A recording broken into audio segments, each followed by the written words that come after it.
From The Australian, here's what's on the front. I'm Claire Harvey. It's Tuesday, October 28, 2025. Secret squirrel antics about the government's net zero goals, with a fight between the Senate and Climate Change Minister Chris Bowen's department. The bureaucrats will release a hefty brief about the plans, but it'll be heavily redacted. A memoir by former ABC chair Ita Buttrose goes deep on her adventures in the media. But Ita's skipped the most embarrassing chapter of all, the matter of sacked radio presenter Antoinette Lattouf, which cost the ABC a heavy penalty and a heavy dose of public humiliation. So what is in Ita's book? Literary editor Caroline Overington has all the details right now at theaustralian.com.au.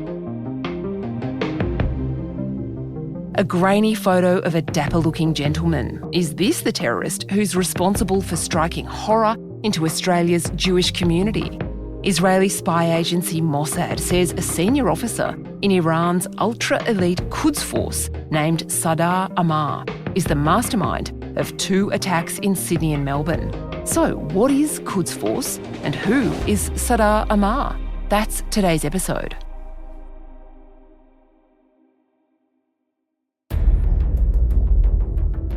In 2024, as Australia's Jewish community tried to grapple with a rise in antisemitic graffiti and protests and the deplatforming of Jewish artists and creatives, things suddenly seemed to kick into another gear. It was 4 o'clock this morning when Lewis's Continental Kitchen caught fire. This is on Curl Lewis Street here in Bondi. Melbourne's Jewish community is in shock after a firebomb attack on one of Australia's busiest synagogues. Worshippers ran for their lives as the sanctuary, built by Holocaust survivors 60 years ago, was destroyed. Serious, frightening violence. A synagogue burned to the ground. A Jewish restaurant torched. In August, Australia's security boss, ASIO Director General Mike Burgess, said they'd identified the Iranian state as being behind the attacks. There is an organised crime element offshore in this. That's not to suggest organised crime are doing it. They're just using cutouts, including people who are criminal and members of organised crime gangs, to do their bidding or direct their bidding. Now, Mossad, the Israeli intelligence agency, has come up with a name, a senior officer of the Iranian Revolutionary Guard Corps, the IRGC, named Sardar Ammar. Ammar is high up. According to Mossad, he reports directly to Esmail Qani, the commander of the ultra-elite Quds Force. That means he's just 2 steps down from Iran's supreme leader, Ayatollah Khamenei. Cameron Stewart is the Australian's chief international correspondent. Cameron, what do we know about this man? Well, Claire, we don't know too much about him. We certainly know what he looks like. He's got a black skivvy and a lovely fawn coat. He looks like the essence of a Middle Eastern gentleman, according to the photograph that Mossad released. His name is Sardar Ammar, and he is the head of the Iranian Revolutionary Guard Corps' Quds Force. But Mossad, when they made this very unusual statement revealing this man to be the leader of this whole operation, did not give any further information about Sardar Ammar. So all we really know is that picture of him and his name. Everything Mossad does, of course, is calculated, and presumably releasing his picture, letting him know that they've identified him and outed him as a basically intelligence operative to the world is part of their tactic, right? That's right. I mean, they haven't said exactly why they're releasing it at this point, but they do make, as part of their statement, Claire, Mossad makes the point that the fighting of terror includes the knowledge that they're doing things like this. So what they're really saying is a statement, public statement to the world: we know what you're doing, Iran. We know you're doing this stuff. We're on to you. Don't be fooled. And of course, this with Mossad, this is just one of many operations that they have done very successfully against Iran. They helped destroy Hezbollah in Lebanon with the pager explosions. They've done targeted assassinations of nuclear scientists and senior military leaders in Iran. And so this is yet another leg, if you like, of Mossad's general operations against Iran worldwide. Iran has a defence force, a regular army, navy and air force. Then it has the Islamic Revolutionary Guard Corps, a separate military organisation that has its own ground, maritime and air forces, plus an intelligence wing, a volunteer militia and a media outlet. The IRGC's job is to run internal security and border security, the Coast Guard and so-called resistance operations overseas. And within the IRGC is the Quds Force.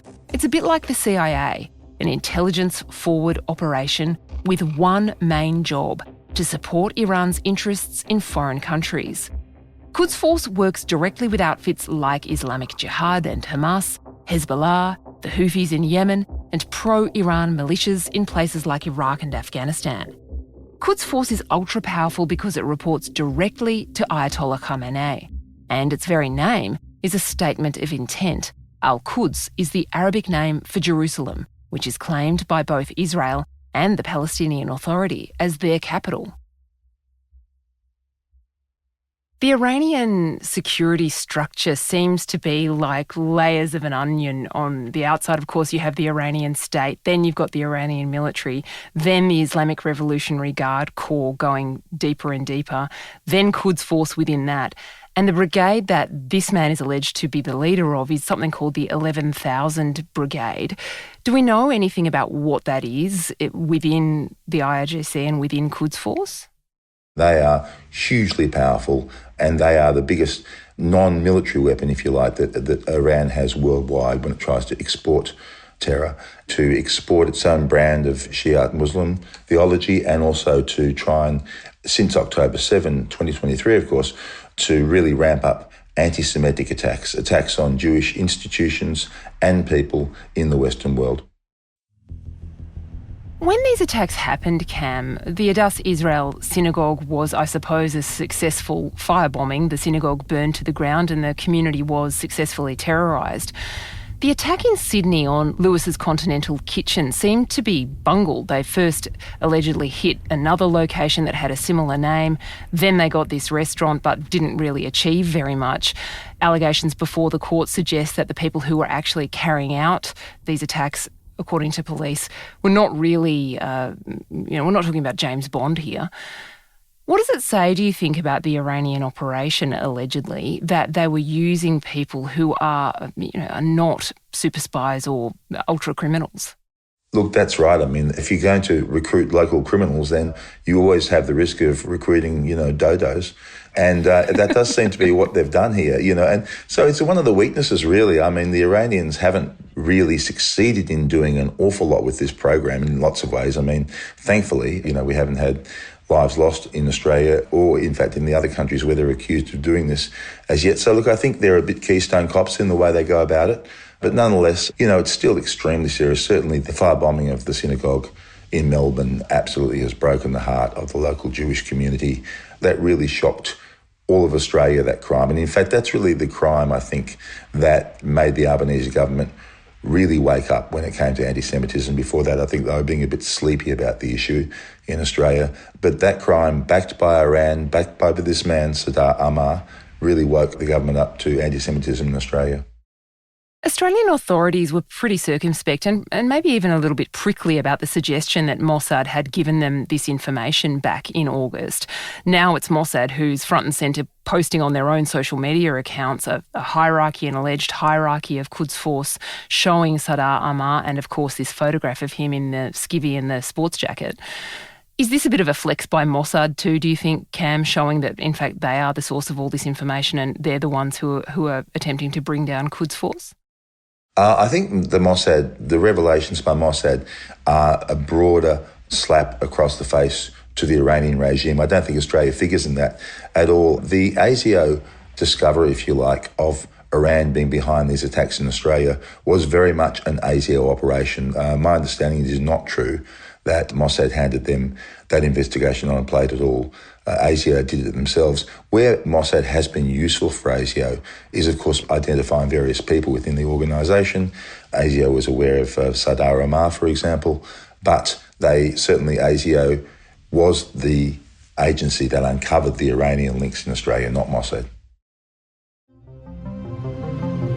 Coming up, so what about all the other anti-Semitic attacks? That's after the break.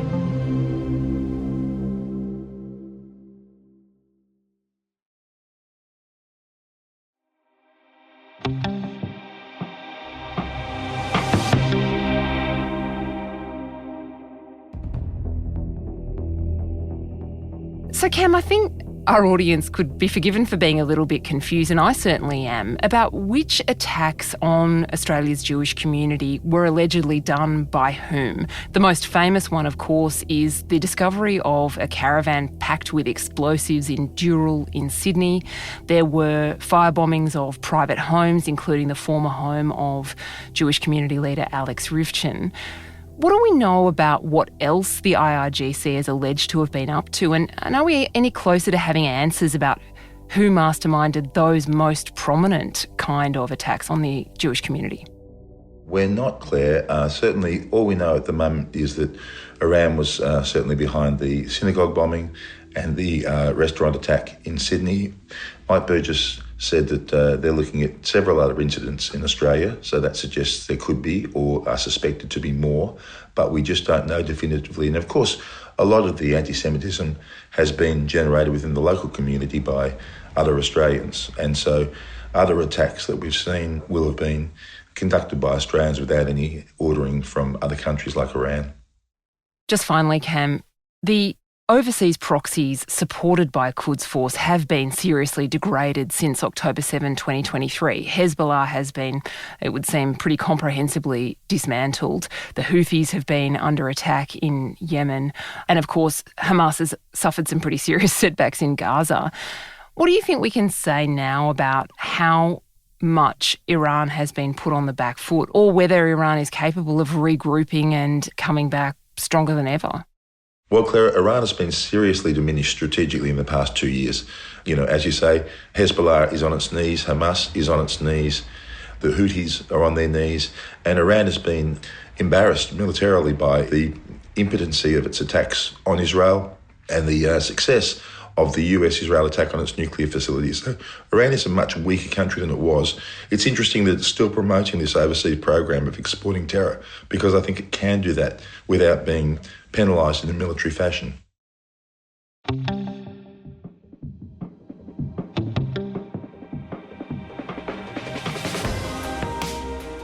Cameron Stewart is the Australian's chief international correspondent. You can check out all our reporting on this story live now at theaustralian.com.au.